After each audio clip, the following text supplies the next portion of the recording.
Lo escuchamos en Tele 13 Radio.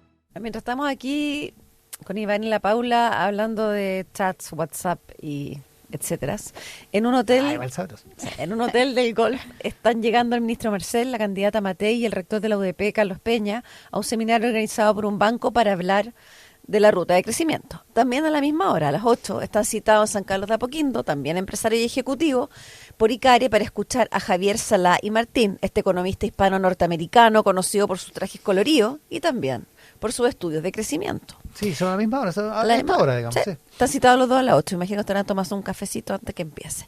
Lo más probable es que muchos de las personas que estén ahí estén así todo con un ojo en el celular, ya que el Banco Central subirá a su web precisamente a esa hora, en un ratito más, las cifras finales, como dice cuando uno le pone el archivo, han visto final, versión final, que se cuadran con todas las cuentas más que las estimaciones y vamos a saber cuánto realmente creció Chile el 2024, cuánto es el déficit fiscal real del 2024.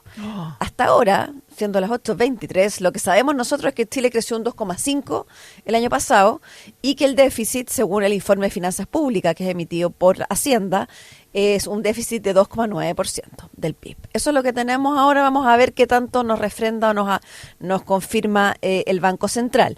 Pero recordemos que ahí en el 2,5 hubo durante todo el año muchas discusiones bien encarnadas y luego ahora también con el déficit. ¿Se acuerdan que hubo una estimación de ingresos desviada un 1%? Por eso, a pesar de que las cifras nacionales no son así como el gran hit, como si es el PIB, este año sí van a ser importantes. Pero vamos a empezar a recuperar de eso mañana en la mañana y empezamos con un rally de los bancos centrales. Primero está, en Washington mañana concluye la reunión de política monetaria de la Fed con esa conferencia muy esperada de su presidente Jerome Powell, el Banco Central Europeo y el de Inglaterra el jueves. O sea, es interesante. En el caso de Estados Unidos los ojos están súper atentos porque se estimaba, cuando le hacen esta típica encuesta a los economistas que hacen Bloomberg, que le entrevista muchísimos economistas, la expectativa era que la mantuviera estable como a la espera de ver cómo está la cosa. Y que después efectuara 2 reducciones a partir de septiembre. Eso es lo que se esperaba, vamos a ver. Pero, como si no poco, también nosotros vamos a aportar con nuestro Banco Central. Tenemos jueves y viernes reunión de política monetaria. El viernes a las 6 vamos a saber la decisión de tasa.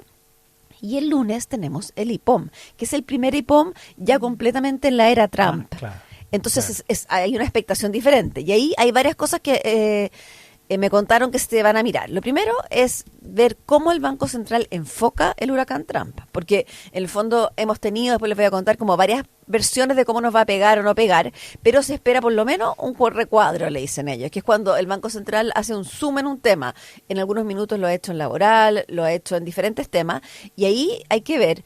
También hay altas expectativas por la inflación, porque se espera que suban las proyecciones y nos alejemos de esta meta que queríamos recuperar el 2026, y también algo de aumento de crecimiento. Entonces debería estar bien interesante tipo el lunes de la mañana.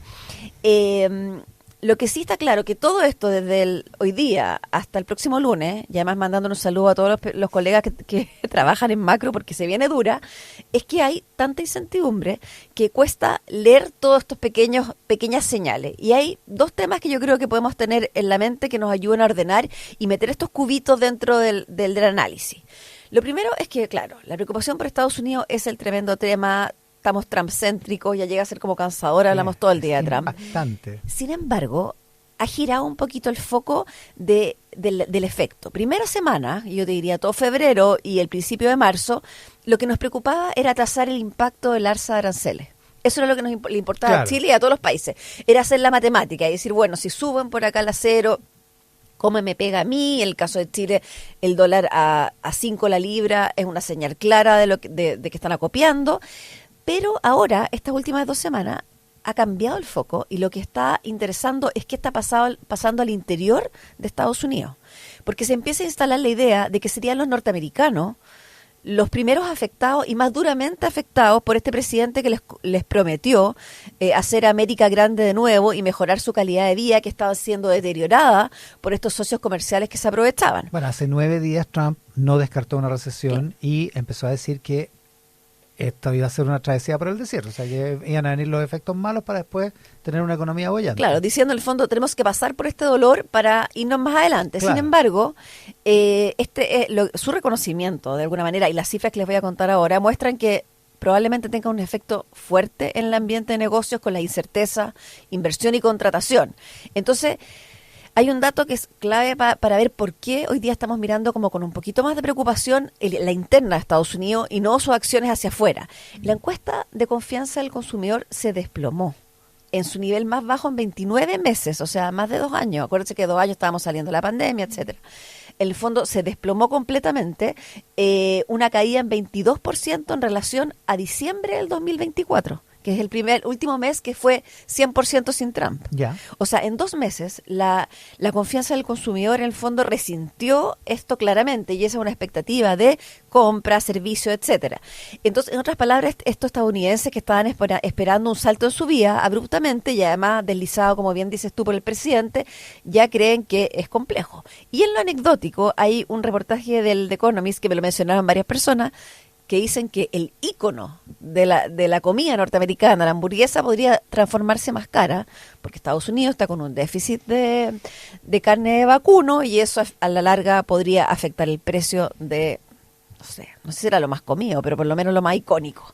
Así que en el fondo, de alguna manera, ahora, ¿por qué vamos a mirar a Estados Unidos y qué nos pega ahí? Y ahí lo que nos pega es que puede subir la inflación. Si sube la inflación, la Fed se va a sentir empujada a tener que subir las tasas y con eso, bueno, sabemos que el crédito a todo el mundo le empieza a afectar. Pero por otro lado, como decía Trump, podría ser que esto frene el crecimiento, porque efectivamente la inversión, ese tipo de factores deberían empezar a verse afectados y ahí, bueno, tendríamos todo lo contrario, que hay una presión sobre la Fed para bajar las tasas. Entonces, cuento corto, la Fed en un zapato chino y nosotros pendiendo de este hilo de qué es lo que pasa hacia adentro. Por eso la triada dólar, cobre, peso, hay que mirarla en ese contexto, porque estamos viendo en el fondo un cobre súper disparado sobre 5 libras, que era el sueño antes increíble, de nosotros. ¿no? 5. Y ha pasado, $5 la libra. pero lo impresionante es que ha pasado un poco colado, porque hace 1 año, 2 años, el dólar 5 libras habría sido el único tema que estaríamos hablando, y es porque la sensación de que es algo que puede variar mucho dependiendo de cuánto se quieran estoquear los países compradores. El dólar bajando fuerte, el peso, en el fondo hay que mirarlo dentro de ese contexto y no darle como, de alguna manera, dejar, un economista me decía, no, es que ya no nos podemos quedar con la idea cobre alto, dólar bajo, porque esto puede ser mucho más volátil que ese. Y lo segundo, que es interesante, que yo creo que hay que meter para poder analizar esta semana como frenética, es que en el caso de Chile, por lo menos, ya esta semana y la pasada probablemente, pero con fuerza esta, la contienda presidencial está siendo protagonista del debate macro. Algunos lo llamaron la legaditis, no sé si la han escuchado, pero legaditis.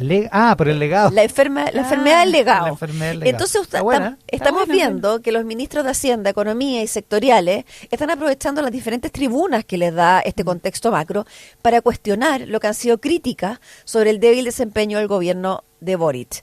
El fondo, esta, digamos, crítica que ha sido todo el tiempo, que las expectativas han sido menores a las que se han cumplido, que ha sido el peor en desempeño macro, en crecimiento desde que volvimos a la democracia. Entonces hemos visto hoy día a los ministros en despliegue en terreno, más que haciéndose cargo de este déficit y los temas que vienen, contestando esas críticas. Sí. Vimos, por ejemplo, el ministro de Hacienda en un seminario la semana pasada que tenía una PPT, fue interesante porque el anfitrión le dijo, bueno, queremos saber además, ministro, acá sobre el tema fiscal que nos preocupa, y el ministro, lo primero que le dijo, yo no voy a hablar de déficit fiscal, yo voy a hablar de crecimiento. Y una de las láminas era, y varias del texto, era probar que había estos augurios negativos durante todo el gobierno que no se habían ido cumpliendo, y Marcel incluso mostró una lámina que es súper interesante, donde dijo que había un sesgo político en la discusión económica en Chile. Entonces mostró los IMASEC mensuales y los cruzó con las menciones en Google del tema IMASEC. Cuando el IMASEC estaba malo, las tendencias en Google se disparaban, o sea, la conversación se volvía súper relevante. Y cuando el IMASEC estaba bueno, poquito.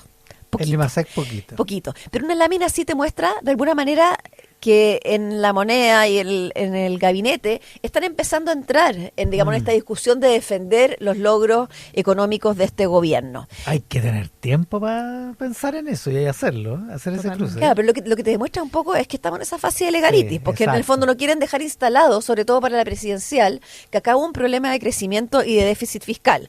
Y lo otro que encuentro interesante también es que en todos estos eventos y estos encuentros están los pesimistas, a los que Marcel claramente está aludiendo, pero también hay de alguna manera un grupo de personas que está cambiando el discurso, súper, en el fondo, conscientemente y sistemáticamente, diciendo que, ok, tenemos esta incertidumbre tremenda en Estados Unidos, pero tenemos una posibilidad de nosotros mejorarnos.